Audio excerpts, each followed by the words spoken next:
Bonjour, bienvenue dans ce nouvel épisode du Bruit en coulisses en live sur LinkedIn avec une invitée, Aurélie, aujourd'hui, qui est l'invitée du Bruit en coulisses. Aujourd'hui, on va parler de quoi? On va parler d'influence, mais on avait mis influence n'égale pas forcément que influenceur. C'est le sujet d'aujourd'hui. Salut Aurélie. Salut.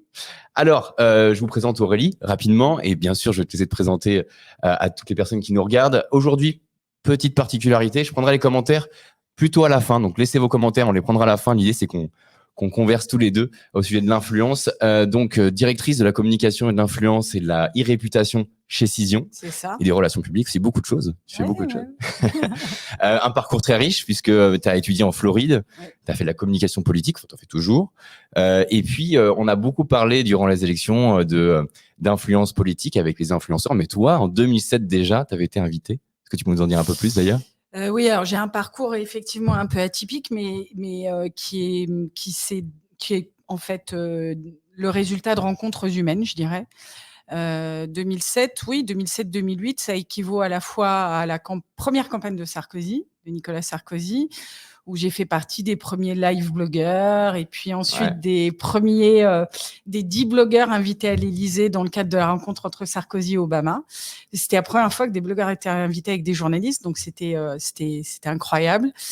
Et puis ensuite un passage chez Publicis Consultant Net Intelligence, effectivement un diplôme aux États-Unis que j'ai obtenu sur le tard puisque j'ai repris mes études à 25 ans, j'ai eu mon diplôme à 30 ans.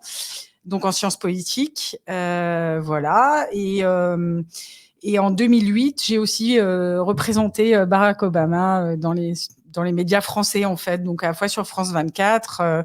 Et ce qui est assez drôle, c'est que mes amis d'enfance étaient là pour défendre Clinton et on s'est retrouvés complètement par hasard sur les plateaux de télé. Amis d'enfance des États-Unis? Oui. En fait, j'ai grandi avec des Américains à Paris, j'ai eu cette chance-là. Ce qui explique, je pense, beaucoup de mon parcours et de la façon dont je travaille, de mon ADN, en fait, si tu veux. Voilà. Okay. Super, c'est justement amener, je pense que tu amènes quelque chose de différent peut-être que par rapport Oui, c'est une singularité que j'ai toujours assumée, mais c'est vrai que j'assume encore aujourd'hui et que je trouve intéressante. Et j'ai un deuxième rôle aussi qui est complémentaire à mon rôle de directrice influence communication relations publiques de Cision France et qui est d'enseigner au sein du programme MBA Digital Marketing et Business de l'EFAP. Okay. Donc j'enseigne depuis 4 ans l'influence digitale, l'e-réputation, le personal branding, et c'est ce que je nourris aussi, ce que je transmets aux étudiants, c'est qu'il faut cultiver sa singularité. L'influence, c'est aussi ça, parce qu'on va parler d'influence, c'est d'abord commencer par apprendre ou savoir naturellement comment se différencier. Ouais. Ça passe par le personal branding, mais c'est d'abord ça. Ouais, mais ça, effectivement, c'est la singularité, puisqu'en plus de ça, il y a de plus en plus de personnes influentes, il y a de plus en plus de concurrence dans la communication et dans le personal branding aussi, donc c'est clair que c'est à mettre en avant, et je trouve que c'est très anglo-saxon d'ailleurs. Parce que moi, j'ai des origines irlandaises, hein, donc je comprends ce que tu dis. Donc j'ai ce côté un peu plus anglo-saxon, on va dire, dans la communication, mais je vois très bien, et c'est vrai qu'en France, on n'est pas forcément les premiers à se mettre en avant, comme les Américains, par exemple, qui sont très forts là-dedans. On a des profils un peu différents en France. Pour l'introduction, est-ce que tu connais l'émission, toi, déjà, Les Bruits en coulisses? Parce que je faut que je te donne une petite chose, une petite particularité. Un petit peu, oui, mais je t'écoute. On a Enora et Rémi derrière la régie, et il y a Enora qui fait des fois des petits gling-gling. Alors, si elle peut nous en faire un petit, là, est-ce qu'elle est prête? Je ne sais pas. Voilà. Mais le petit gling-gling, c'est quoi? C'est quand finalement on est un peu trop bavard et que pour le fil conducteur, elle nous pose un peu une question qui est un peu une question bonus. Donc des petites questions un peu extra, un peu croustillant. D'ailleurs, faut que je vérifie si je les vois bien, si elle en envoie. Donc je vérifierai bien, Enora, je me mets sur l'écran et ça, bon, ça marche, j'ai vu. Donc aujourd'hui, on va parler d'influence, des parties prenantes. On a 3 grandes thématiques. Moi, je suis très curieux d'avoir ta vision. Justement, tu as commencé à en parler, mais de l'influence, de la vision pour toi du futur de l'influence aussi. Et c'est parti pour le premier jingle. L'influence en 2023. Est-ce que tu peux nous décrire ce que c'est pour toi l'influence déjà? Alors, je vais commencer par déconstruire ce qu'on pense être l'influence très souvent. L'influence est est mise en avant, mise en lumière beaucoup dans les médias, et je dirais même elle est intégrée par les pouvoirs politiques comme quelque chose qui vise à amplifier, comme une solution d'amplification. Donc, on lie souvent l'influence à quelque chose qui est monétisé, mercantile.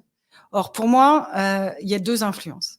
Donc, c'est par là qu'il faut commencer. Non, parce que j'ai repris tes propos que j'ai trouvés sur LinkedIn. Je pense que tu vas aller vers là. Il y a 2 influences pour moi. Rapproche-toi un peu du micro si jamais. Et c'est vraiment là. Et en fait, il faut revenir au modèle POEM, le modèle POEM. C'est-à-dire, quand je cherche à communiquer, à prendre la parole, en tant que marque, en tant qu'entreprise, il faut que je réfléchisse à la diffusion de mon contenu. Et très souvent, les marques vont en fait, dans leur stratégie de marketing d'influence, vont d'abord faire du marketing d'influence avant même de faire de la com d'influence et d'avoir pensé à leur storytelling, à l'histoire qu'ils ont à raconter et cette histoire qui engage. Donc, il faut d'abord penser à l'influence d'un côté qui est une influence organique, celle que tu vas travailler sur ton own media, puisque tu as plusieurs médias de diffusion qui sont le own, terme anglo-saxon, le paid media et le earned media. Donc, la logique voudrait que je travaille d'abord mon own media. Mon own media, il passe par mon blog. Moi, j'ai créé un blog qui s'appelle Shiny People en 2008, où je suis allée chercher les experts dans leur domaine, des gens que j'avais envie de mettre en lumière, que je trouvais influents dans leur prise de parole, qui avaient déjà des grosses communautés sur les réseaux sociaux, des gens comme Gilles Babinet, à qui je fais un petit coucou, que j'aime beaucoup, des gens comme Cyril Paglino, etc. Donc, si je travaille bien mon own media, c'est ce qui est lié à mon personal branding. Moi, en fait, ce blog, ça a été ma première vitrine. Ça a été aussi, en fait, le moyen de créer mon réseau. Mais pour ça, il faut avoir effectivement en amont des objectifs. C'est-à-dire que ma strate d'influence, elle doit commencer par là. Mes objectifs. Ensuite, sur quel levier je vais utiliser. Donc, ça peut être un blog, ça peut être un site corporate, ça peut être mes réseaux sociaux avec le microblogging. Et si je fais bien ce travail-là, je vais acquérir du earned media, à savoir la communication de mes alliés. C'est-à-dire que les gens vont parler de moi. Le paid media, il arrive en suivant. C'est-à-dire qu'en fait, il doit y avoir un équilibre, effectivement. Je dis pas qu'il faut pas faire de paid media, attention.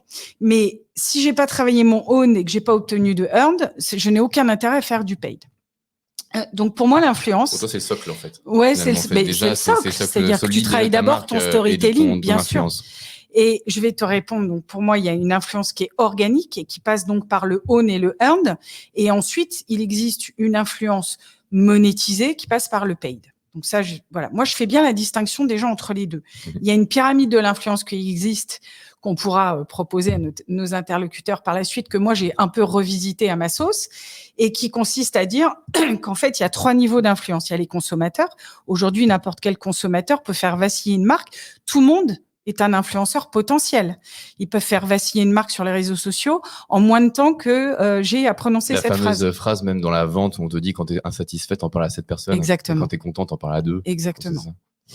C'est exactement. Donc, il y a déjà une influence dans l'expérience client, donc tu en parles quand tu es content ou pas content. Donc, tu as les consommateurs en bas de la pyramide, tu as les experts dans leur domaine, après on les appelle comme on veut, des influenceurs, alors on peut les appeler les Key Opinion Leaders, on peut les appeler les influenceurs B2B, B2C, on dit corporate. Key Opinion Leaders, ça fait un peu mieux qu'influenceur. Voilà, moi je les appelle les Magic Middle parce qu'ils sont au milieu, on peut les appeler les Thought Leaders en anglais, voilà, on les appelle comme on veut. Et en haut, tu as les célébrités, où effectivement, ce principe de partenariat monétisé avec des stars du foot existe, hein. Attention, voilà. Donc, il faut un savant équilibre, puis il faut surtout savoir par quel biais commencer, en fait. Et pour répondre à ta question, pour moi, l'influence, c'est très simple. C'est quand les autres parlent mieux de toi que toi-même. Voilà ma définition de l'influence. Génial. C'est une belle définition. Voilà. Ouais. Tu l'avais préparée, celle-ci ?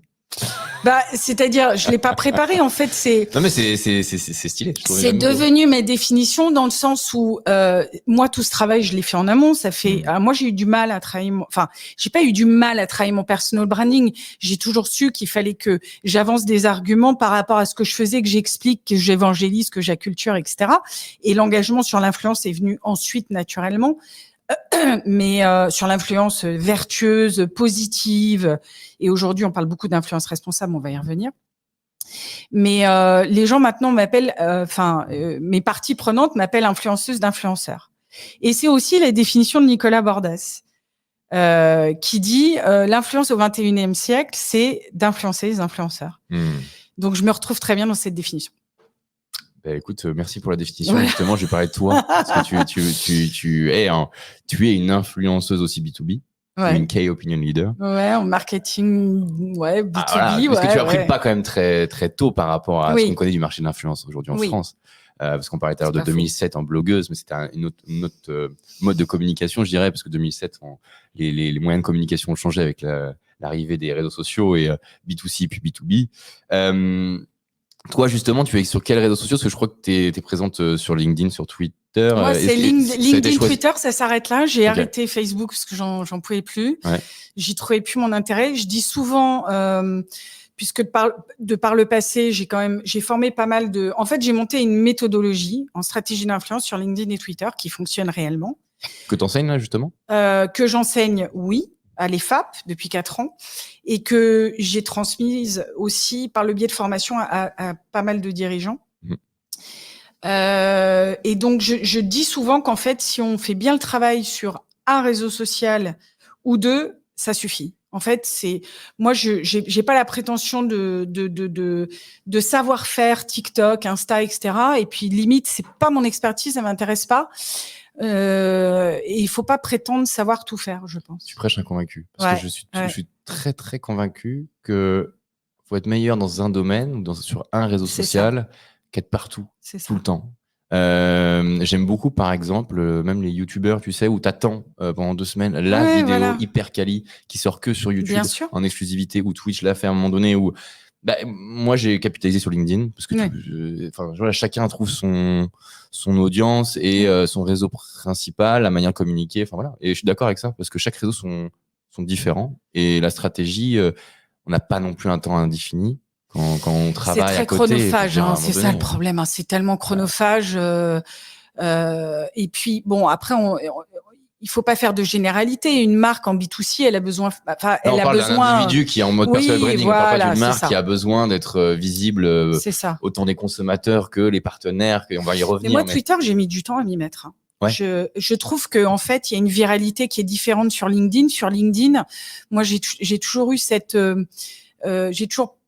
parti pris de cultiver un peu le mystère. C'est-à-dire, quand j'ai une annonce à faire, ça fait un peu de bruit. Mais par contre, c'est pas la peine d'être omniprésent, ni de chercher à tout prix à faire. Ça, c'est un peu la dérive de l'influence en ce moment. C'est les vanity metrics. On essaye de duper l'algorithme. En fait, ça n'a aucun intérêt tout ça. Mais c'est que la vanity metrics, on en parle beaucoup. Il y a plein de sujets. On en parle énormément. Dans l'influence, oui. Non, mais on en parle énormément individuel pour les influenceurs. Les marques aussi, quoi. C'est-à-dire qu'en fait, on se trompe de métriques. Bien sûr. Parce qu'on veut faire du vu pour du vu. Et de la vue quali, ça compte un peu moins au démarrage. Puis à la fin, quand on regarde les résultats, on se dit, peut-être qu'on aurait préféré faire plutôt des vues quali. Oui, bien sûr. Mais c'est la question c'est la problématique de l'incompréhension de l'influence. C'est-à-dire qu'on lit l'influence avec les chiffres. Or, c'est pas la quantité, c'est pas le nombre de followers qui compte, c'est la qualité. C'est la qualité de ton réseau. Tout parle de là. En 2022, je pense. Tout parle de là. Parce que tu vois, en 2022, mais c'était vrai il y a 10 ans. Il y avait moins de concurrence, tu veux. Je trouve, tu vois, t'avais pas le choix, t'avais pas un panel, tu vois, je pense, d'influenceurs comme aujourd'hui, où t'as un panel tellement large que c'est dommage de t'arrêter à, je prends lui parce qu'il fait plus de vues, tu vois.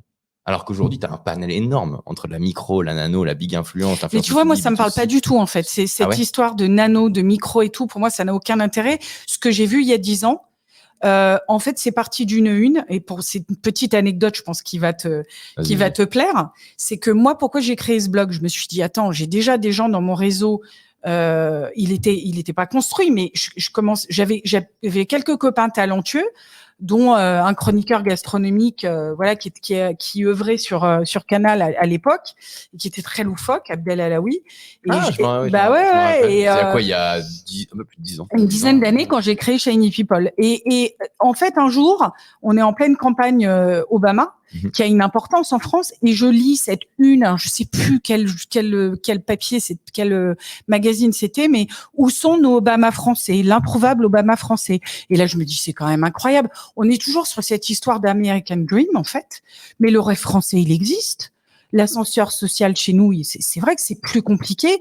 C'est vrai que on est quand même moins dans l'optimisme et tout est possible qu'aux États-Unis, mais ça veut pas dire que le rêve français n'existe pas. Et en fait, le blog, il est parti de là. C'était Success Story Made in France.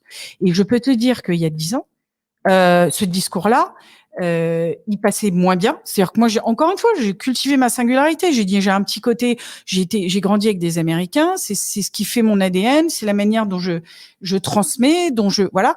Et j'ai envie d'être positive. Quand tu fais une pub pour une BMW, la pub, elle est dithyrambique. Eh ben, je peux te dire, j'ai vu passer des commentaires à l'époque. C'est un peu le problème des réseaux sociaux aussi. C'est qu'on est très dans la contestation, la critique, la critique facile, parce que c'est comme ça que les gens se disent, je vais faire du buzz. Et je dis toujours à mes étudiants, ce que vous envoyez, on va vous le renvoyer. What comes around goes around. Ou c'est le contraire, je sais plus. What goes around comes around. What goes around comes around. Donc c'est le principe aussi sur les réseaux sociaux. Si tu envoies quelque chose de positif, on va te renvoyer du Twitter, positif. Je pense de Twitter, je parle à Twitter. Combien il y a eu de casseroles, tu sais, parce que tu envoies tellement de tweets. À envoyer 5, 10, 15 tweets dans la journée, sur 3 ans, le volume de tweets. Bien sûr. Des fois, il y a eu des... Mais le buzz facile ne sert à rien. Mais vraiment. Et c'est pas question générationnelle aussi de vouloir tout de suite, tu vois. Parce qu'il y a ce côté-là aussi d'aller au raccourci. Mais en fait, la qualité prime et elle continue à primer 10 ans après. Et moi, ce que j'ai vu, c'est que ces experts dans leur domaine allaient prendre une part de voix très importante. Et aujourd'hui, effectivement, ils font partie des gens. Je lui dis, Gilles, sa parole, elle est à la fois éclairée et éclairante. Et c'est quelqu'un qu'on va chercher pour sa crédibilité et la qualité de son discours. Sa vision. On m'a fait gling, c'est pour ça que je t'ai gling. Je sais que on doit changer aussi la batterie de la caméra en même temps qu'on va répondre, mais on a toujours le son, vous inquiétez pas, ça va durer quelques secondes.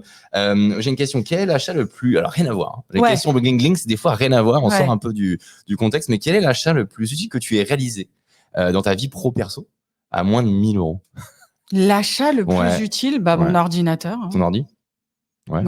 C'est le truc que tu utilises le plus dans la journée? Bah non, j'ai un ordi pro, mais mon ordi perso, c'est l'achat le plus utile que j'ai effectué.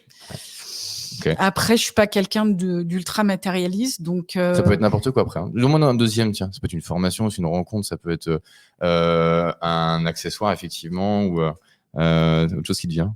Je me doutais que ça allait être en fait le téléphone ou le PC parce que en plus c'est très connecté forcément, donc c'est ton outil de tous les jours.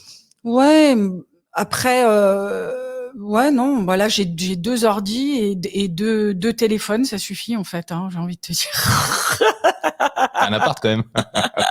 Ouais. Alors, le futur Twitter, et comment tu vois le futur de Twitter, toi, avec ce qui se passe en ce moment? Moi, je préfère lire, avec le rachat de Musk. Mais, tu vois que Twitter, là, 2023, tu vois, c'est quoi les gros changements d'après toi? C'est une telle nébuleuse à l'heure actuelle. Je vais pas m'aventurer là-dessus parce que je pense pas que je sois la personne la plus experte. Tu vois, sur l'avenir de Twitter, je pense qu'il y a des gens qui en parleraient bien mieux que moi. Mais une chose est sûre, c'est que la certification Twitter, je vois pas l'intérêt. Ça, c'est ce que je peux te dire. Voilà.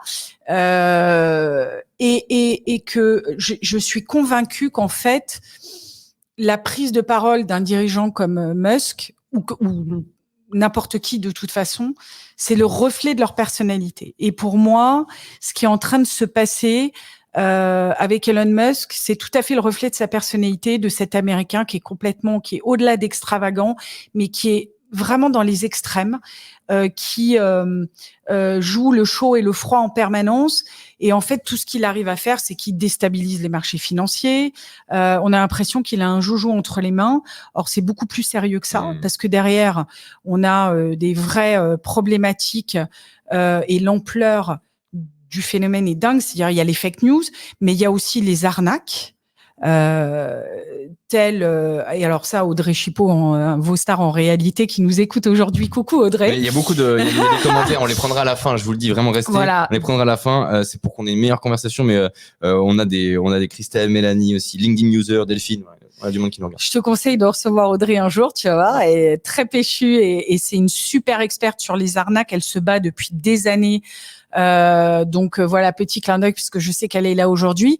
Moi, j'ai pris conscience grâce à elle et grâce au Twitter Spaces que j'ai fait avec le collectif Avis, donc l'aide aux victimes d'influenceurs, de l'ampleur des arnaques, alors au CPF, du dropshipping, de ce genre de choses. Il y a plein d'acteurs qui travaillent sur le sujet, je pense qu'on va y revenir. Hein. Mais il y a tous ces sujets, il y a les sujets de la modération. Moi, je crois pas une seule seconde que quand Macron s'adresse il y a quelques jours in real life, en face à face, à Musk et lui dit bon, je compte sur vous pour la modération. Bon, il y a un moment donné, il faut arrêter. Et puis voilà, donc on a ce sentiment d'un espèce d'égocentrisme, un peu à la Trump, qui est assez catastrophique finalement. Voilà ce que je dirais de ce que je pense de l'avenir de Twitter. Après, je pense aussi à l'image de son dirigeant pour l'instant. Ouais, c'est le chaos et je pense qu'il travaille mieux. C'est le chaos. Non, mais c'est vraiment le chaos. Alors pour te donner un exemple, il y a des experts qui parlent de la théorie du chaos pour avancer, tu vois, dans le business. C'est donc, ça. je pense qu'il y a ce côté-là un peu, tu vois. Et pour te donner un exemple, puisque tu es au courant, c'est que j'ai pas eu accès pendant 15 jours quand même à mon compte Twitter. T'as harcelé. Faut le savoir. Vraiment, t'as harcelé Twitter. J'ai harcelé Twitter. Ah bah ouais, parce que attends, il manquerait plus que ça. Et figure-toi qu'en fait, c'est juste après le rachat et il y a pas que moi en fait. T'as des milliers de comptes à travers le monde. Si tu vas faire une recherche, si tu vas sur Twitter Support, de gens qui en fait tu sais, tu te login, enfin, tu vas sur Twitter avec ton adresse email, peu importe, et ton mot de passe. Et ensuite, il te conseille de mettre la double authentification, et là, tu reçois un code sur ton portable. Ah ouais, moi, je le recevais plus depuis 15 jours. Donc, en fait, j'étais bloquée à cette étape. Mais c'est quoi ce cirque, en fait? Et ils ont mis 15 jours à me répondre. Effectivement, je les ai harcelés parce que moi, j'ai connu Twitter Support beaucoup plus réactif que ça. Donc, on voit que ça a même des conséquences en France. Parce que, entre ce que tu entends dans les médias et ton utilisation, tu as senti direct. Donc, ne vous laissez pas faire. Si vous avez un problème avec la double authentification, vous les lâchez pas. Vous faites hashtag, pas hashtag, vous faites @Twitter France, @Twitter Marketing, @Twitter Support, jusqu'à ce que ils vous répondent en fait. Voilà. Petite astuce quand il va, très étonnamment, sur LinkedIn, c'est pareil. Si vous avez un problème, n'allez pas sur LinkedIn, allez sur Twitter. Julien l'a beaucoup fait, on a beaucoup d'influenceurs qui l'ont fait. LinkedIn Support sur, je crois que c'est pareil, c'est LinkedIn Support sur Twitter. Et ils sont plus réactifs que sur LinkedIn. C'est ça. Non, mais bon, comme quoi les deux ont une complémentarité. C'est clair. Mais merci quand même, de m'avoir dépatouillé, au bout de 15 jours, de m'avoir permis d'avoir accès à mon compte. Eh bien, donc ça va être très riche, je sens ce live. Je sais qu'on est déjà à 23 minutes, on n'a pas encore fini la première rubrique. Mais j'adore. Quelle campagne, j'ai une dernière petite question, quelle campagne d'influence, avant qu'on parle d'influence et d'influence, les parties prenantes dans l'influence, ce que tu évoquais au démarrage, et c'est un peu quand même la grande thématique de ce live. Est-ce que tu as une campagne d'influence là qui t'a marqué là cette année, comme ça? Je t'ai pas demandé avant, donc est-ce que tu en as une? Si jamais tu en as une dans le live, je suis preneur, pardon. Non, faire un choix entre, non, pas forcément. Okay. S'il y en a une qui vient dans le live, n'hésite pas à me. Non, ce que j'ai aimé pour ce que j'ai beaucoup aimé là et que j'ai vu, que j'ai partagé ce matin. Ouais. C'est une campagne d'influence comme une autre. J'ai pas vu. C'est la vidéo des vœux de Publicis, du groupe Publicis. Et je trouve ça admirable. Donc tu as les deux grands acteurs que sont Maurice Lévy et Arthur Sadoun, qui en fait adressent le problème du cancer et qui ont quand même réussi l'exploit d'inviter Michael Douglas, qui est comme une icône, qui arrive, qui parle en français. Et cette vidéo est assez fabuleuse et exemplaire sur la manière d'effectuer ses vœux, avec, si tu veux, en abordant un sujet qui est dur, mais voilà, c'est une campagne utile. Donc oui, c'est ma campagne d'influence là que Ouais, et puis ça représente bien en plus justement tes engagements et toi ta vision de l'influence avec les collaborateurs. Positive, vertueuse. Les vœux, en plus tu sais très bien que non, mais là, c'est vraiment canon. Ça dure pas très longtemps. C'est un échange entre Maurice Lévy et Arthur Sadoun et qui lui dit, alors au début, Maurice Lévy joue un peu le jeu de la futilité et Arthur Sadoun lui dit, mais tu sais, Maurice, que moi j'ai eu un cancer et à ce moment-là, donc il donne des chiffres et à ce moment-là, on a Michael Douglas grandiloquent qui rentre dans la pièce. Et ils finissent même sur une petite touche d'humour, j'aime beaucoup. Et Maurice Lévy, il dit putain, pardon pour le mot, mais Michael Douglas. Et là, t'as Michael Douglas qui l'approche et qui fait putain Maurice, Michael Douglas. Ah, elle est géniale, vraiment. C'est l'improvisation quand il arrive en plus vraiment. Ouais, c'est génial. Il parle en français et tout. Ouais. Je sais que sa femme parle français, mais ouais, pour moi, c'est la campagne d'influence de l'année là qui est, enfin, si on peut appeler, c'est une action d'influence, une opération. Ouais, voilà. Ok, super. Écoute, j'irai la voir. J'irai la voir. Bien joué Publicis. Bien joué Publicis. On vous invite d'ailleurs si jamais vous voulez venir. Jingle 2, c'est parti. Influence égale influenceur. Vraiment? Vraiment. Est-ce que vraiment, merci Nora pour la petite voix. Est-ce que vraiment, quand on dit, tu l'as dit tout à l'heure, t'as un peu spoilé, mais un peu, pardon. Influenceur, vraiment? Est-ce que c'est que des influenceurs finalement? Pas du tout. Réponds, quoi. Voilà. Non. Et alors pourquoi ça ne s'arrête pas aux influenceurs? Et tu l'as donné tout à l'heure. Est-ce que tu peux donner les grandes? On a parlé d'engager les parties prenantes. Qui sont les parties prenantes déjà? Alors, encore une fois, l'influence est méconnue pour son pouvoir de recommandation, ça c'est la première chose, et pour la puissance en tout cas du message propagé en organique. Le terme d'influenceur est tout aussi galvaudé, martyrisé que l'influence. Donc ça, c'est un constat, voilà. Donc ça, là-dessus, on est d'accord. Effectivement, l'influence, pour moi, elle passe par la communication via les parties prenantes. Ça veut dire quoi? En tant qu'individu, en tant que marque, en tant qu'entreprise, on a plusieurs niveaux de parties prenantes. Les parties prenantes internes, collaborateurs, donc du DRH jusqu'au technicien. Mmh. On a des parties prenantes intermédiaires qui sont, c'est très simple, c'est les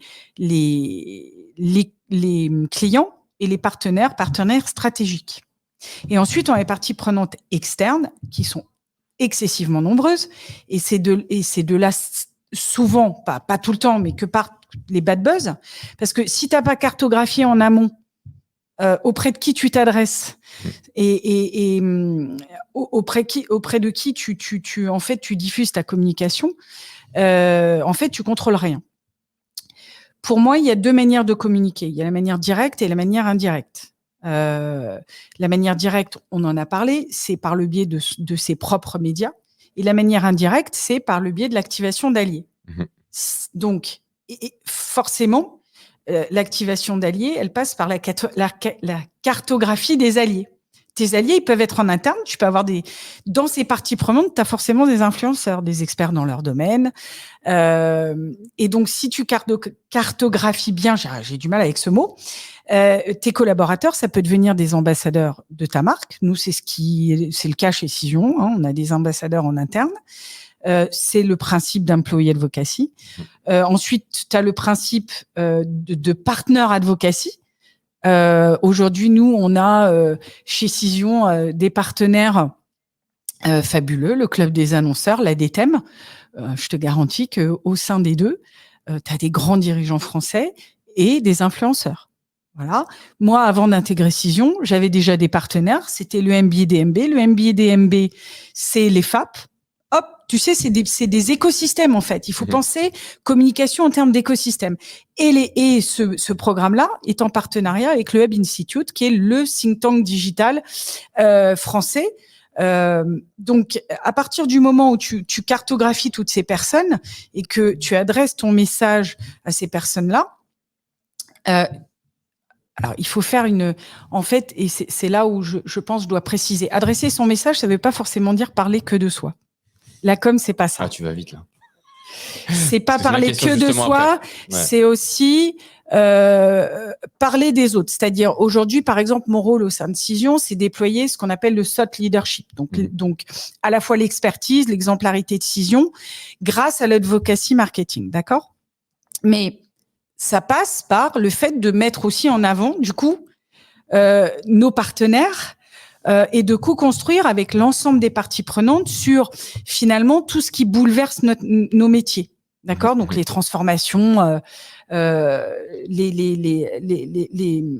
ce soit, enfin, les transformations au niveau sociétal, c'est de l'adresser avec eux. Les ADN communes, bien sûr. Voilà. Et donc, si tu veux, cette communication, elle est directe et indirecte, mais c'est communiquer sur ce qu'on fait, mais aussi sur les autres. Et plus tu vas cartographier ces alliés, et plus, en parlant d'eux, forcément, ils vont, tu vois, c'est une conversation.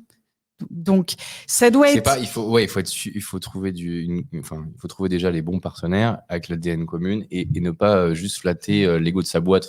Exactement. Sa boîte, me parler d'engagement, de parler des engagements communs, des actualités, du bouleversement de son secteur, d'être acteur dans la communication dans son secteur, en fait. En fait, c'est le principe même d'être au cœur au cœur des conversations qui agitent ton écosystème. Et donc cartographier tes parties prenantes, en fait, ça doit être vraiment l'ADN de ta stratégie d'influence. Okay. Est-ce qu'on pourrait dire que concrètement aujourd'hui c'est un peu le cas? Notre conversation par rapport à nos activités, parce qu'on en soi on fait. Nous on a bien réussi à se trouver sur LinkedIn, donc c'est qu'il y avait une raison. Il y a des ADN communes, il y a des entreprises communes. Exactement. Qui ont on est sur un secteur d'activité commun avec un marché différent. Et du coup, ça nous concerne directement les bouleversements du marché. Du coup, aujourd'hui, on en est là et on fait aujourd'hui un live ensemble à travers un sujet. On fait pas de l'autopromo. D'ailleurs, on n'a même pas dit qu'est-ce que faisait Cision. Si tu veux en profiter, vas-y. Cision est le partenaire de plus de 50 000 communicants par jour. On est leader en solutions et en logiciels, je vais y arriver, d'intelligence média, de veille. D'influence, voilà. Et on est historiquement l'Argus de la presse. Donc, voilà. Qui arrache. Partout dans le monde. Absolument. Wow. Voilà. Je trouve que c'était en préambule un peu la suite de nos échanges sur les parties prenantes. Donc, tu as parlé de beaucoup de choses.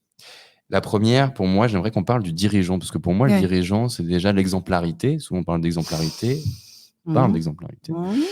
Et est-ce que tu conseillerais à tous les dirigeants déjà d'être exemplarité je parle dans la communication là en l'occurrence, d'être exemplaire et déjà de communiquer en personal branding pour montrer l'exemple à ses équipes avant de motiver ses équipes à communiquer, parce que je le dis quand même, l'advocacy et on va beaucoup en parler, donc peut-être que je mets la définition de l'advocacy, peut-être que l'advocacy tu mets la définition de l'advocacy, mais avant de motiver ses équipes à communiquer, est-ce qu'il faut qu'ils communiquent? C'est indispensable. Okay. En fait, il faut déployer son leader advocacy. Okay. Pourquoi aujourd'hui, et alors encore plus en période post-Covid, un dirigeant qui n'incarne pas la raison d'être de son entreprise, ses valeurs, son engagement, il est un peu hors sol de nos jours. Sauf que dans la réalité, c'est devenu indispensable. Dans la réalité, tu as une centaine de dirigeants en France. C'est l'agence Engie qui publie tous les ans le top 100 du leadership digital, qui est vachement bien. Dans les faits, la maturité, la présence digitale augmente, mais la maturité digitale, elle est détenue par 100 dirigeants en France. Donc, ça te donne un petit peu, si tu veux, comment dire, le travail qui reste à faire pour expliquer que, en fait, expliquer aux dirigeants qu'effectivement, là, c'est le moment de s'y mettre. Si l'exemplarité, elle passe pas par le dirigeant, effectivement, c'est compliqué, quoi. Moi, je rencontre pas mal de dirigeants dans la communication et dans l'influence, justement parce qu'ils viennent nous rencontrer aussi parce que l'influence, en fait, tu l'expliques bien, c'est que l'influence, leader d'opinion, influenceur, c'est un raccourci. Souvent, j'aime bien dire ça, c'est un raccourci. Et c'est vrai que quand on a une marque qui vient nous voir pour solliciter les influenceurs B2B, on a l'habitude, nous, systématiquement, d'aller regarder la marque et d'aller regarder si le dirigeant parle ou certains du CODIR prennent la parole. Et en fait, je me rends compte, moi, que beaucoup de dirigeants ont peur déjà, Bien sûr, ne savent pas quoi dire. bien sûr. Et j'ai des remarques du style, j'ai pas forcément envie d'être... c'est un peu...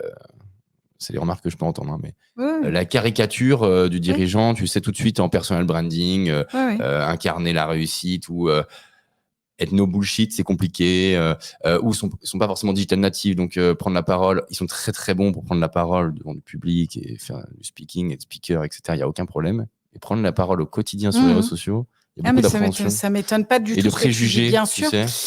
J'ai pas Mais- envie d'être le dirigeant bullshit qui raconte sa vie là, ça m'intéresse Mais pas. parce que ça reste un exercice délicat, que c'est pas forcément quelque chose qui est ancré dans ton ADN, hein, de prendre la parole sur les réseaux sociaux, que effectivement quand on voit la viralité de Twitter, On a peur. on a peur. Mais ce qu'il faut dire, c'est qu'il y a un principe, c'est que si un dirigeant est dans la com positive, il a aucune raison, en théorie, d'être attaqué. Maintenant, ça reste quelque chose de fragile. Mais ce qui est important de retenir, je pense, c'est que si tu veux, la prise de parole du dirigeant aujourd'hui, elle est plus importante. Enfin, elle est comment dire on croit plus beaucoup en la parole politique, donc la confiance s'est reportée sur le dirigeant. C'est-à-dire que aujourd'hui, l'opinion publique se dit, bah finalement, en période de Covid comme ça, tout est complètement chamboulé, et je fais plutôt confiance en l'entreprise pour me sortir de mon mauvais sort, parce que je crois plus du tout, si tu veux, au fondement de ce qu'on peut me vendre en tant que politique. C'est-à-dire politique égale pouvoir, pouvoir égale langue de bois, etc. Ouais. Donc, ce devoir d'influence, ça c'est Nicolas Narcisse qui le dit très bien, enfin qui parle du devoir d'influence, qui a même écrit un bouquin là-dessus. Ben il faut savoir y répondre. Et pour y répondre, ben il faut être sur les réseaux sociaux. Maintenant, on peut comprendre effectivement que c'est un exercice qui est compliqué, et il y a un moment donné, il faut mouiller la chemise, hein, comme on dit. Donc, et tu conseilles aux grands dirigeants, aux dirigeants de communiquer, de garder ça. Il faut juste rester authentique, tu vois, quand je dis pour eux, c'est qu'on n'est pas justement, si demain on cherche à ne pas avoir, enfin si les salariés cherchent à ne pas avoir la langue de bois, du coup moi je déconseillerais directement de sous-traiter cette partie-là, quoi. Alors déjà, faut pas l'automatiser, ça c'est la première chose. Ensuite, la sous-traiter, c'est compliqué, hein, ouais. Moi je trouve, de sous-traiter. Hein. En fait, c'est compliqué de sous-traiter parce que ça fonctionne quand. Voilà, c'est ça. En fait, ça fonctionne quand tu es authentique. C'est sous-traiter l'authenticité, c'est compliqué. Hein. Voilà. T'as ta réponse. Donc, ok, dirigeant, on l'a influencé là aujourd'hui. Et comment maintenant je fais pour influencer mes équipes à prendre la parole? Et comment je les influence à prendre la parole? Est-ce que déjà je dois les influencer, ou est-ce que je dois attendre de par mes actions de mon entreprise que ça vienne tout seul et que je recrute Moi, je pense que ça vient pas tout seul. Hein. Après, comment influencer tes équipes? Faut impliquer les gens dans le discours, en fait. Et puis, je pense qu'il faut recueillir aussi, tu vois, pourquoi pas l'expertise de tes collaborateurs, et essayer de faire le lien aussi entre les différents départements, ça c'est important. En fait, faire du partenariat en interne pour souder les équipes et puis même les communautés en plus. Ouais. Ok. Et tu conseillerais un réseau en particulier dans le B2B? LinkedIn, Twitter, tirer sur du blogging, du site internet. Moi, j'utilise Teams. c'est très efficace. Voilà. Ok. En interne. Ça sonne. On est là, Enora. Mais bon, tu peux utiliser Teams, tu peux utiliser WhatsApp, il y a plein de solutions. Hein. Oui, tu as raison. Si tu pouvais dîner avec une personnalité, ça serait qui? Vivante ou pas? Obama. Ah bah ouais. J'aimerais bien. Ouais, j'aimerais bien. T'as lu ça? Ah pardon, j'ai le café qui est... Mais après, c'est pas bien de répondre ça parce que il y a tellement de personnes qui m'inspirent en France que tu vois, le premier. Non, mais le premier qui est venu, c'est la spontanéité qu'on attend. Bon, ok, Obama. Voilà, t'as lu son mémoire? Enfin, je sais pas si c'est des mémoires. Ouais, mais... j'ai lu pas mal de trucs.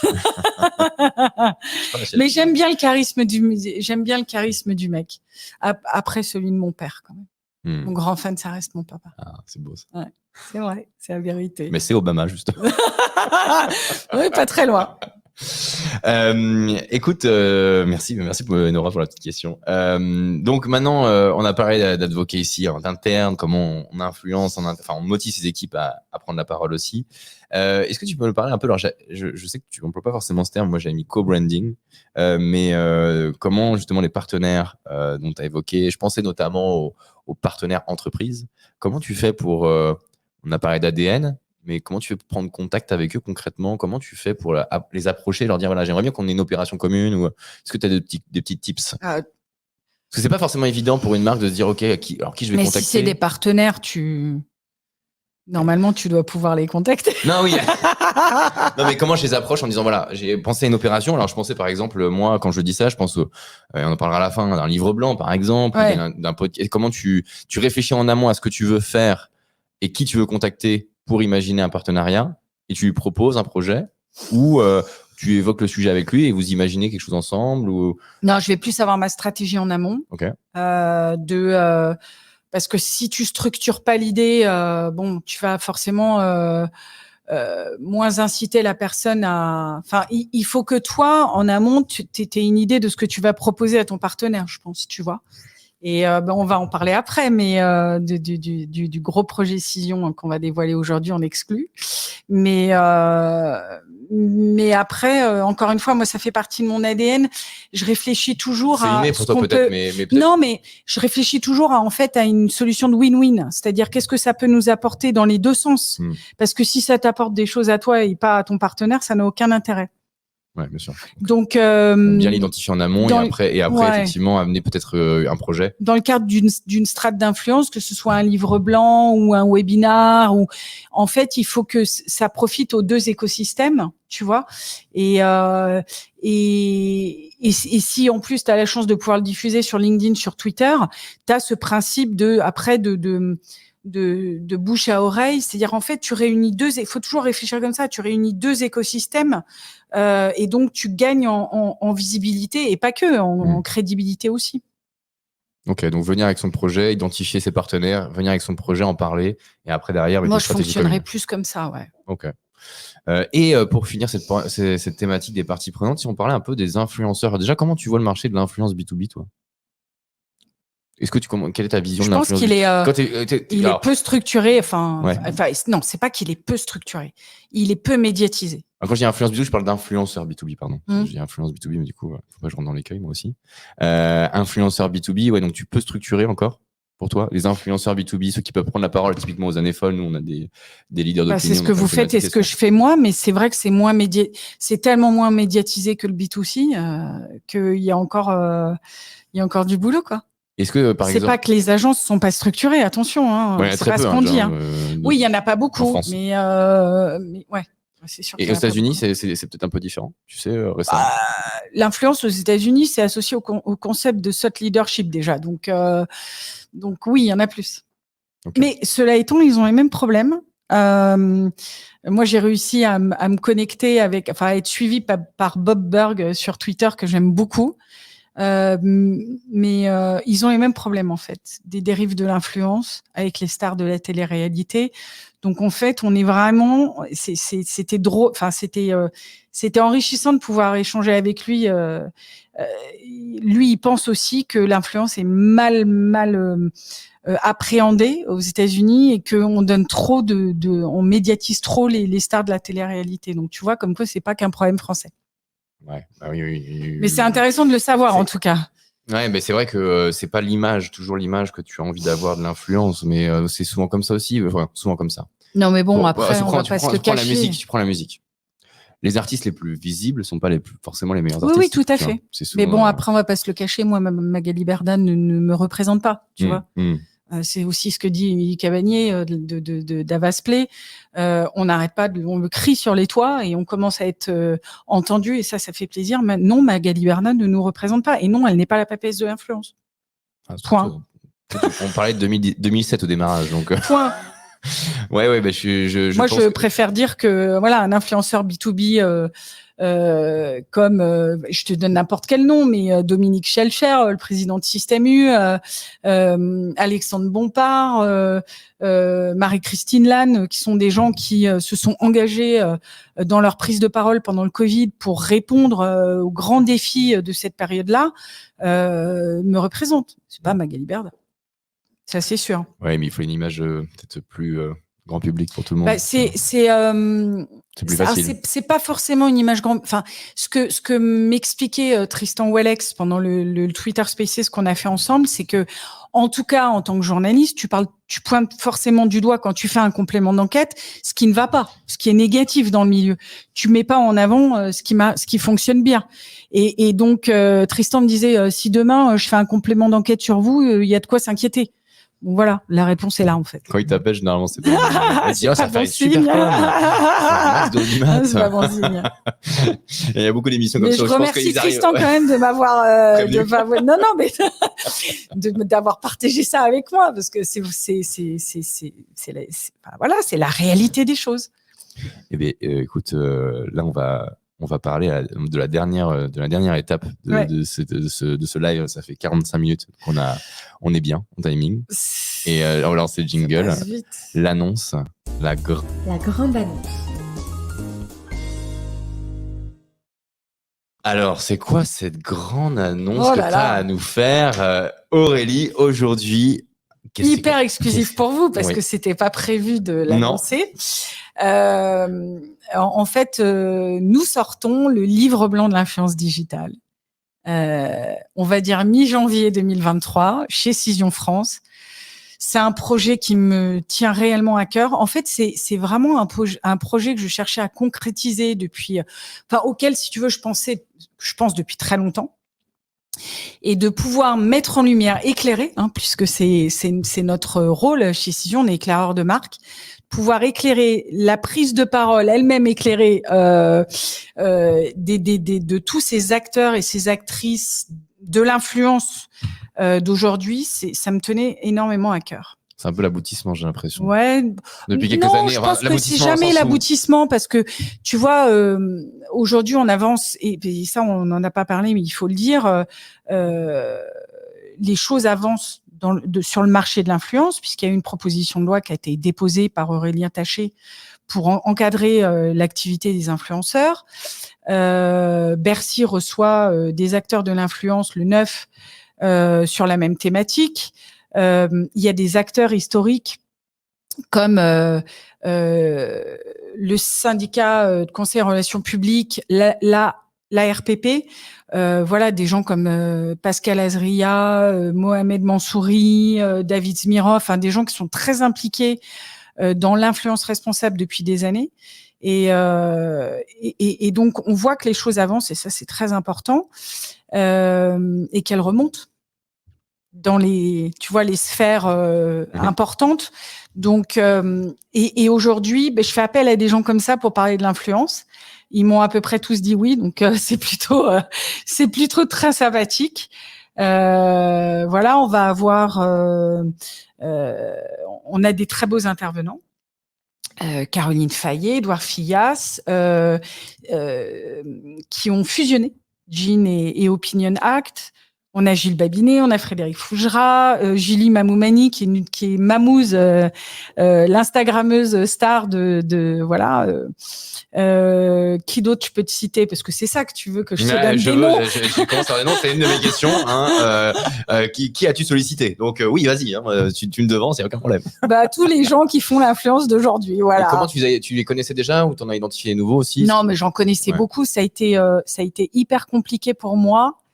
En fait, Pourquoi de faire la sélection? Oui. Tu peux pas mettre tout le monde. Oui. Et puis au début, j'ai 20 catégories. Donc voilà. Tu peux en donner quelques-unes ou pas? C'est trop tôt. C'est trop tôt. J'ai 20 catégories. Évidemment, on va parler d'e-réputation, on va parler de choses comme ça. Ouais, alors on a Fabio aussi grâce à toi, c'est extraordinaire. Je suis trop contente d'avoir Fabio Gauthier. Ouais, mais c'est cool qu'on ait Vivatech, ils font Fabio, donc Head of Social Media chez Vivatech. Ils ont c'est un énorme salon pour le coup et ils sont en avance quand même pour la partie événementielle et influence. Et puis c'est une gros publiciste. Donc derrière, il y a une vraie stratégie qui est mise en place. Il faut faire vivre un événement toute l'année. Donc ça, c'est l'influence, quoi. Faire vivre un événement qui dure 4 jours, mais ils ont une équipe toute l'année, des événements, etc., etc. On y était récemment encore à un événement. Donc c'est une grosse stratégie qui est mise en place. Donc très content d'avoir Fabio grâce à toi qui a dit oui pour donner délivrer certains de ses secrets, comment il opère. Bonne nouvelle, ce livre blanc, il y a des gens qui commentent. J'espère que ça va devenir la référence en la matière, mais je travaille dur pour ça. C'est pas dur de faire un livre blanc aujourd'hui avec la concurrence qu'il y a d'ailleurs. Petite question comme ça, parce que je vois il y a eu beaucoup de livres blancs qui sont sortis. Tu l'as identifié ce format avant, j'imagine. Tu t'es dit on va faire un livre blanc et c'est. Non, pour moi ça a été. C'était une évidence. Non, la concurrence, moi je vois beaucoup de choses qui sortent sur l'influence marketing, que je trouve d'ailleurs très intéressantes. Mais je pense qu'il va être assez unique, assez singulier sur, en tout cas, les objectifs du livre blanc, c'est-à-dire faire découvrir tous les visages de l'influence, mettre en exergue l'influence professionnelle, l'influence B2B. Et ça, pour moi, c'est assez différent de ce qui se fait sur le marché. Je suis d'accord. Donc j'ai confiance et puis j'ai une telle plus-value sur. Enfin voilà, là je suis en train de recevoir les contributions, c'est juste. T'apprends à chaque fois que tu reçois. Parce que toi t'es quand même une expert dans ce domaine-là. Bien sûr, on a tous des choses à apprendre tout le temps, bien sûr. Et forcément. Moi, tu laisses quand même pas mal la parole. C'est quand même. Ah bah c'est le principe même. C'est pas galvaudé à 250 caractères, tu sais, hyper petit ou 150 caractères. Non, je laisse la parole. Non, ça n'a aucun intérêt. Sinon, mais après, moi je m'occupe de l'introduction. Alors bon, je te dévoile pas toutes les personnes qui vont participer parce que faut laisser un peu de mystère, mais je pense que ça va être bien, vraiment bien. Et je remercie évidemment, et je saurai. Remercier en temps et en heure les personnes qui m'ont dit oui. Après, on avait quelqu'un j'avais demandé à, je te le cache pas, au DG de Twitter d'y participer. Puis entre temps, il est parti. Donc il m'avait dit oui. Et puis bon. Bon, c'est des choses qui arrivent. Mais c'est comme ça. Si t'as qu'un no-show, qu'un désistement, ça va, c'est pas énorme. Les gens sont quand même précipités pour aller mettre leur témoignage dans ton livre blanc, ça c'est pas faire. Précipité, je sais pas, mais surtout, ils m'ont dit oui. Notre livre blanc. Est-ce que tu as justement un enseignement que tu peux tirer de ce livre blanc, même sans dévoiler, mais Bien sûr, mais je vais te dire, c'est ce qui me vient tout de suite à l'esprit. Je dis toujours à mes étudiants, il faut savoir se faire des amis avant d'en avoir besoin. Et en fait, c'est le fondement même de qui je suis et comment je fonctionne. C'est que pendant très longtemps, ça a été compliqué d'expliquer ce que je faisais parce que pendant 15 ans, et d'ailleurs je continue à le faire, en fait, moi je valorise l'expertise, le talent des autres. Et après, faut savoir expliquer. Mais en fait, c'est quoi ton métier? Donc, tu vois, j'ai mis beaucoup de temps moi à expliquer ce que je savais faire. Mais en fait, il faut pas croire que les gens vont partager votre contenu, les gens vont s'engager vis-à-vis de vos prises de parole si vous donnez rien avant. Et il faut pas donner en attendant en retour, en fait. Et ce que je constate aujourd'hui avec ce livre blanc, c'est que tout ce que j'ai pu te donner en amont, c'est bête comme chou, hein. Mais en fait, les gens ils te le rendent bien sans que tu attendes qu'on te le rende. Voilà. Et puis c'est du temps long. Genre, faut pas attendre tout de suite d'une relation d'avoir. C'est aussi aussi. Et puis c'est la même chose sur les réseaux sociaux en fait. Tu sais, moi je suis à mon pic d'engagement et de visibilité et de tout ce qu'on veut sur LinkedIn et Twitter, mais c'est parce qu'en fait derrière il y a 15 ans de travail acharné. Donc il n'y a pas de secret. Hein. Tous les gens que moi je vais interviewer, qui me disent oui j'ai réussi, mais en fait il y a du boulot derrière. Voilà. Ouais, t'as construit et quand tu en plus c'est une certaine fierté parce que j'imagine que les gens qui te follow, c'est vraiment. Tu parlais de Kali en plus, bien des sûr. gens sur qui tu peux compter, bien sûr. Et même professionnellement. Et puis là, quand t'as besoin de prise de parole, t'as pas eu de difficulté. En fait, c'est même l'inverse finalement. Ouais, bien sûr. T'as eu du mal à dire ok 20, 15. 10, en fait, je te cache pas que j'ai fait des duos, donc je me fais un peu taper sur les doigts maintenant parce qu'en fait, j'ai 40-45 contributeurs. Elle a contourné. Mais bon, c'est mon problème parce qu'après, c'est moi qui dois tout mettre qui doit tout intégrer. Et puis, derrière, j'ai des gens des gens dans l'équipe marketing qui vont quand même me taper un peu sur les doigts en me disant tu te rends compte tout ce que j'ai intégré dans le livre blanc et sur le site. C'est combien de pages comme ça, tu peux dire Aucune idée. Hein. Je vais peut-être dire ça quand. Et du coup, il va être diffusé où tu vas la promotion de ce livre La promotion, c'est très simple. Hein. Vous allez le retrouver sur Cision France, donc le site corporate cision.fr. Et puis après, on va en faire la communication sur nos réseaux sociaux par le biais de notre newsletter, la Cision Common. J'en suis la directrice de rédaction, donc si on peut mettre le lien à la fin pour que les gens s'inscrivent sur cette newsletter qui est juste incroyable. La Cision Common, c'est le travail de toute une équipe. Si vous êtes intéressé par la thématique de l'influence, sachez que voilà, toutes les semaines, on va vous envoyer cette Cision Common. Ensuite, voilà, réseaux sociaux, on a le blog Culture RP, donc et puis après vous allez le retrouver forcément, je pense, via les partages des personnes qui ont contribué. Hein, donc voilà.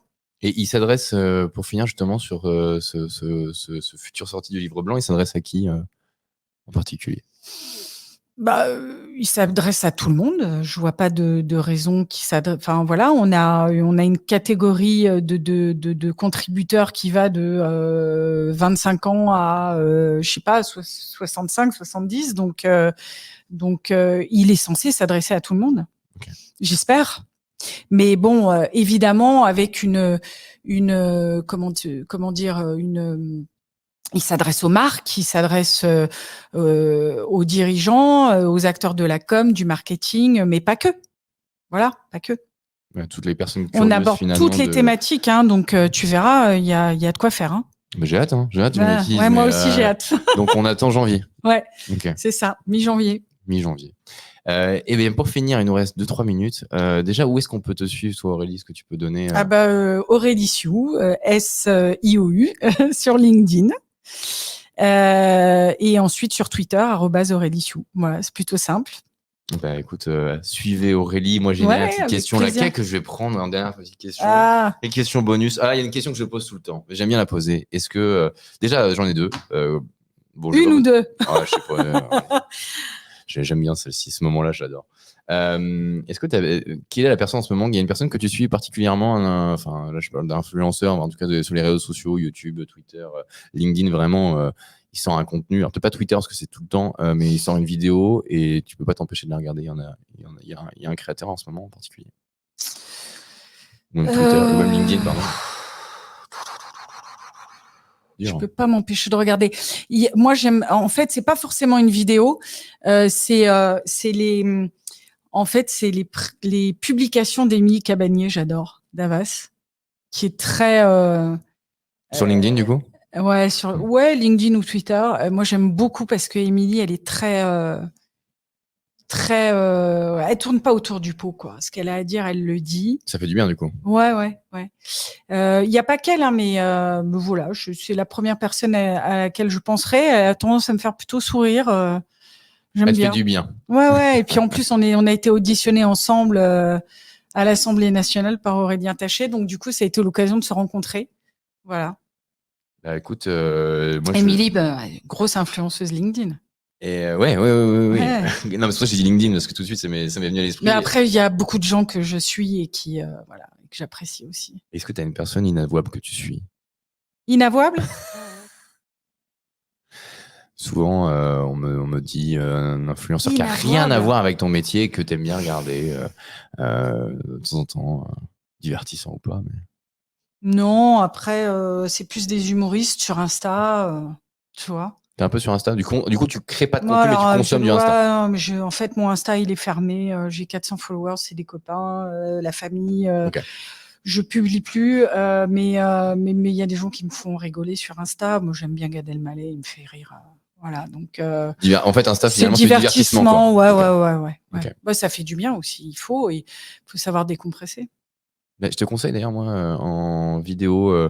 Que je regarde très souvent et qui est je crois une chaîne qui est pas si vieille que ça, qui s'appelle Produits d'Internet. D'accord. Sur YouTube. Ils sont arrivés, c'est deux femmes qui sont arrivées, elles sont anonymes sur LinkedIn, enfin anonymes, elles ont un compte mais ça s'appelle Produits d'Internet. Je sais qu'elles sont deux derrière et elles décryptent en fait les créateurs de contenu mais dans la stratégie. C'est passionnant, je trouve. Et en fait, c'est très très bien fait Ok. sur YouTube. Et du coup, on apprend un peu mieux aussi, notamment.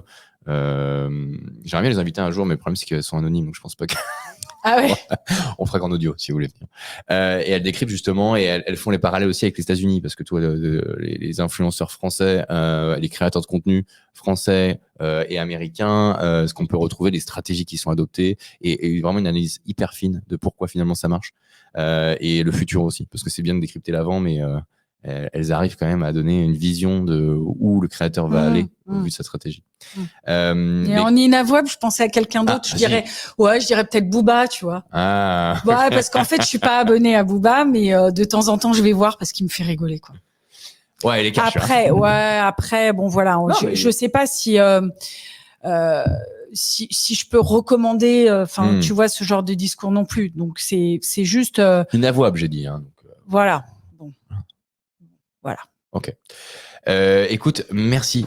Questions, hein, merci on beaucoup. répond pas aux questions. En fait, c'est que pour être honnête, j'ai des petits problèmes de ça coupe, ça reprend. Et vu quand ça a coupé on peut pas sur répondre aux questions. Je vais essayer. Non, on m'avait pas donné tout à l'heure, je peux le dire, parce que de tête, j'en ai vu qui était autour de ton. Est-ce que tu as un livre à recommander? On me l'a posé la question tout à l'heure quand on a parlé des achats. Est-ce que tu as un livre comme ça que tu tu peux pas prendre les questions en fait. Next question. Non, là, franchement, tout de suite maintenant, là, comme ça, non, parce que. C'est la biographie d'Obama. Tu as parlé d'Obama tout à l'heure. Ouais, non, mais j'ai vu passer un très beau livre là de photographies qui ont été prises aux États-Unis dans les années 40, mais je me souviens pas du titre, donc ça n'a aucun intérêt. D'accord. Et donc en fait, le photographe a mis de la couleur, mais je me souviens pas du titre. Est-ce que tu as un film alors récemment que tu as vu, que tu as bien aimé? Reste un peu. Je l'ai pas vu. Gad Elmaleh et ses parents. Ah oui, le teasing, il est sorti il y a peu de temps, là, c'est quelques jours. Ouais. C'est intéressant parce qu'il a invité ses parents. Ouais. J'ai vu le teasing du film. Ouais, puis j'aime beaucoup. Reste un peu. Et puis peut-être novembre aussi. Ah, j'ai toujours pas vu. Ouais. J'en ai un à vous conseiller qui m'a bluffé, mais qui est sorti il y a un an. Mais là, c'est que du récent que je t'ai donné. Ouais. C'était la Panthère des Neiges. Incroyable. Ah. Il a fait un carton fait au cinéma, mais c'est un documentaire. D'accord. Qui est resté très longtemps au cinéma. Parce que c'est au bouche à oreille, en fait. Il a cartonné au bouche à oreille. Et incroyable. En fait, c'est son. Enfin, ça regardez, je vais pas vous teaser, mais franchement, c'est incroyable. Mais tu vois, j'ai les commentaires, mais merci à vous deux. Donc les gens, en fait, j'ai que les tout derniers commentaires. Je suis navré, je peux pas les lire les anciens commentaires et je suis vraiment désolé. En tout cas, on est à 13h02, on va dépasser le temps, tu te rends compte? 1h02. C'est bien. Merci mille fois de nous avoir suivis. Merci beaucoup pour ta participation à Du Blanc en coulisses. Et c'était génial. Merci beaucoup. Ouais, merci à toi. À bientôt. À bientôt.